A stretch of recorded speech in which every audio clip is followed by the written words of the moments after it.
The recording has started. I'll go back to screen share.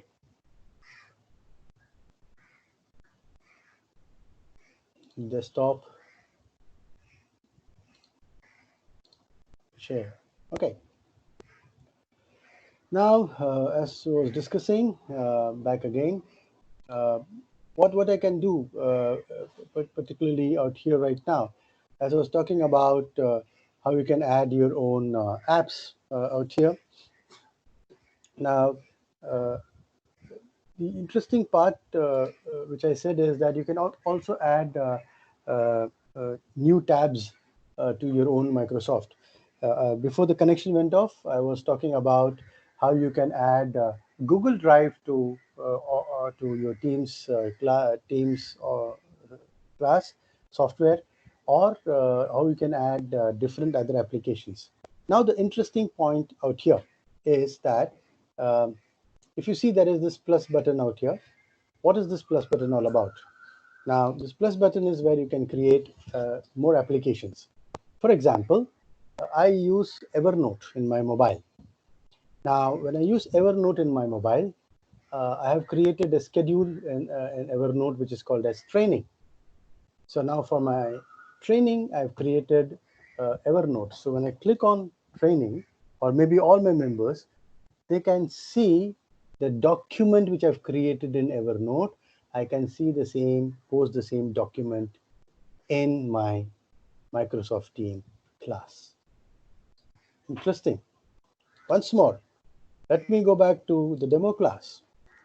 If you see here, I have created a particular tab out here, plus button. So when I click on this plus button, it helps me to post whichever is the application.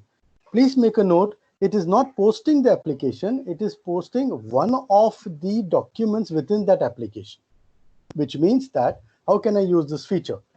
Let's say that you have finished the week 1 class and you have shown a presentation in the class. Now what you do after the class is over? What we do normally is that we send the presentation in a PDF format and send it to the CR, and then CR circulates that. But then the feature here is very useful, which I find it very useful. I click on PowerPoint, right? And I want to post this PowerPoint. Basically, let's say I can pick up the PowerPoint from wherever I have posted. So if I don't have files out here, so let me go to another team where I have some files posted. So let me go here to the another team. So I click on plus button and I click on PowerPoint, and I have some PowerPoints out here. No, it's not here. I have some PowerPoints. Let's say, uh, okay, I click on once again PowerPoint, class materials. All right, so this is the PowerPoint which I finished in my class today. So I click on this and click on save. So after the class is over, I don't have to circulate this PowerPoint to all my class, whereas I create a small plus button, go to PowerPoint, select the PowerPoint file, and then this PowerPoint remains till my next class next week starts. Please make a note of this. So this PowerPoint, which I have covered today, I don't want to send it an email, but I want it to be remaining in this class for a week till the time I come back the next week. So I can click on Pay Plus and then post that. Pretty interesting. If you want to remove it, click on that small arrow, click on remove, it removes that. In addition to this, right, the interesting part here is, in addition to this, the another interesting part out here is I can also create something called as planner. Now, what is a planner? All right, so I can create a plan. Let's say I'm going to create my test plan, or maybe a class plan. So when I click on save, it creates a class plan for me. So I have a separate tab, a new tab, and I'm creating this class tab. Pretty interesting. Now here what I can do is that I can add task. Let's say the first task is, let's say I want to create a task called as class presentation. I set a due date. Everyone should be prepared with their presentation. So I say the due date is on 24th. And I want to assign to one particular group head of that particular group. So I can assign this to him. And that's it. And then click on add task.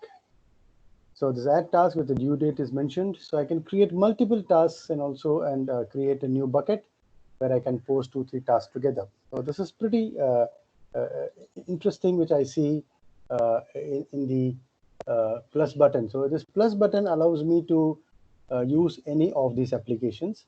Once again, it is not attaching the entire application, but one of the file of that application. Like in PowerPoint, it did not attach the entire PPT application, but of course it attached one of the slides for me. So this way you can add your own tasks, create your own schedules. So pretty interesting feature of this plus sign, which I see out here. All right.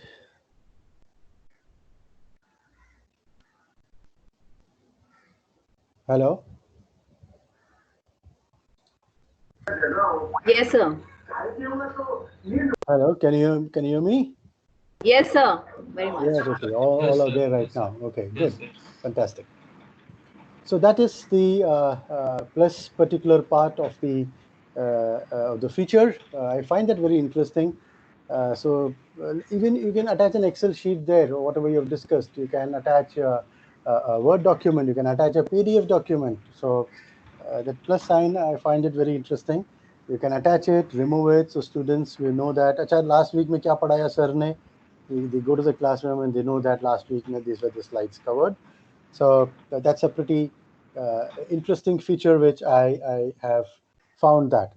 So that is what basically all the features of Classroom is all about, which is post, files, class notebook, assignments, grade, and the plus tab. Now there is also something search. So you can, let's say for example, you have this user and you want to change that you're no longer in a meeting. You want it to say as don't disturb DND. So do this backslash, enter DND shortcut command, and please enter. So your status changes to do not disturb. This backslash is particularly good because if you master this, you can actually use lot many start command from here. But I don't want it to be too technical, but I found that few of those shortcuts are pretty useful. Now, second, again, most important thing is that you can create meetings within a classroom. All the members who are being assigned to the classroom will participate in the meetings. As a best practice, do not ask people to open up their videos, mute their mics. If I go down to my classroom and I go to my members, manage team, click on members. At the start of the class, when I click on mute student, it will automatically mute student from here. So you don't have to worry, keep on saying students.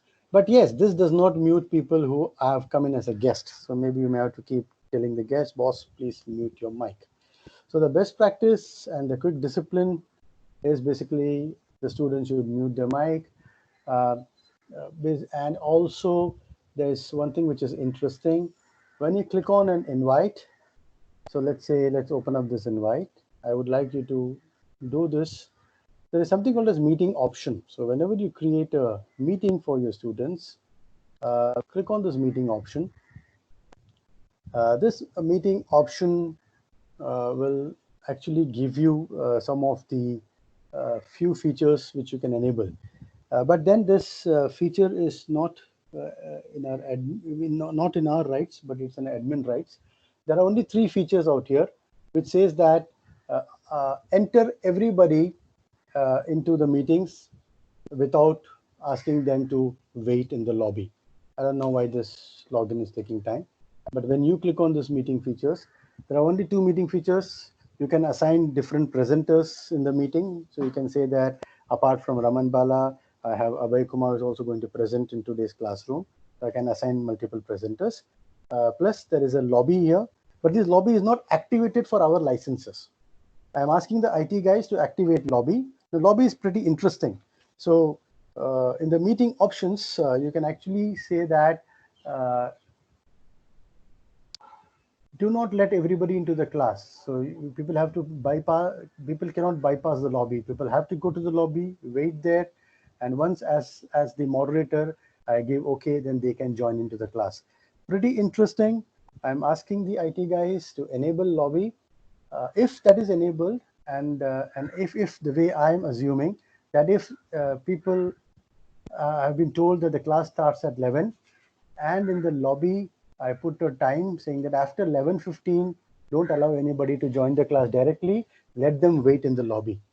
Now, if that feature works, then it will be beautiful. Why? Because students have the habit of logging in at 11:30, 11:45 at their own sweet time.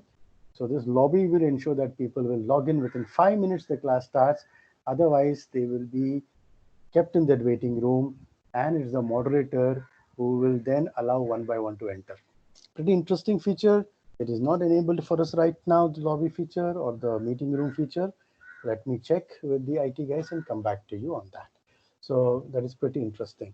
Now, second part is basically, uh, as I said, the meetings can be created. So when you click on new meetings, you give a title for your classroom or maybe for special session.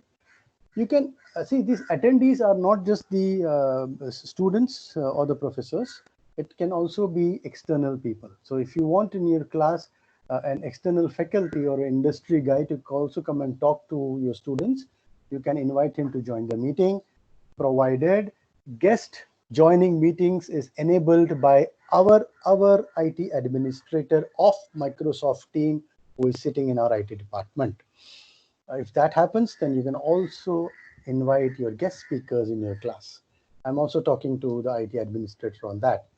Now, second is if you have 60 people in a classroom, you want to send an invite to all the 60, not required. You straight away go to this channel out here. So you know that demo class is where I want to send my invite. So I click on demo class. So within demo class, if you want to actually do a meeting with only selective groups, so you already have created a channel, or you want all the people, so click on general. So by selecting the class and the channel, the meeting invite will automatically go to all the students. So you really don't have to keep adding attendees here. Apart from the people who are not as a member and still you want to invite them, then you can use this attendee. So that is the first point. And of course, the standard ones are writing your date, time, and everything. And when you create a meeting, just click on this meeting option and see the 2 features which I talked to you about. Second one is basically live meeting, live event. Pretty interesting feature. Just because YouTube also has live event, Zoom has live event, Microsoft decided that they will also have live event. It is something like Eer Beer Fatte.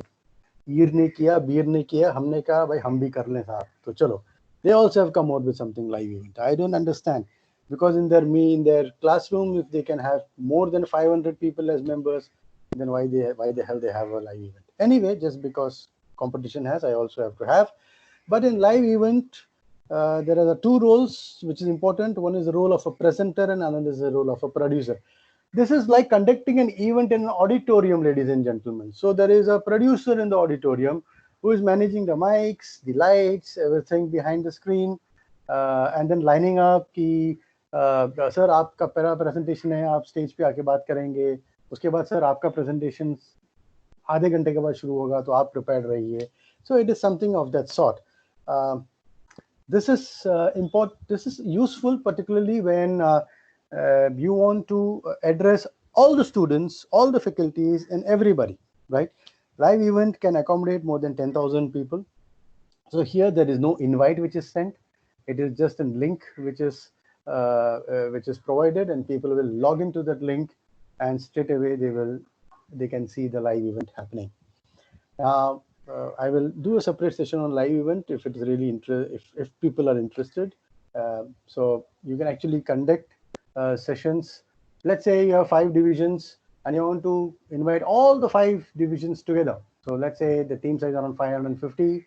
Naturally, you don't want to create a classroom with 550 members, and that is just a one-time activity. So actually, you can do a live event. But remember, ladies and gentlemen, for live event, you really need a very good bandwidth.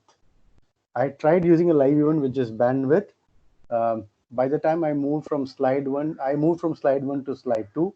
But by the time the people who were watching my event, it took them 17 seconds to 20 seconds to see the refresh slides. That is because my Wi-Fi did not provide me that bandwidth. So it's important that if you're going to do a live event, ensure that you have very good bandwidth. And I will of course cover a session exclusively on how to conduct live event in my forthcoming assignments. So please keep looking at the team classroom. You will see a message popping up. Now that is the interesting part out here about the calendar. And that will complete this session, which we have done today. So I will basically stop my recording and go to question and answers.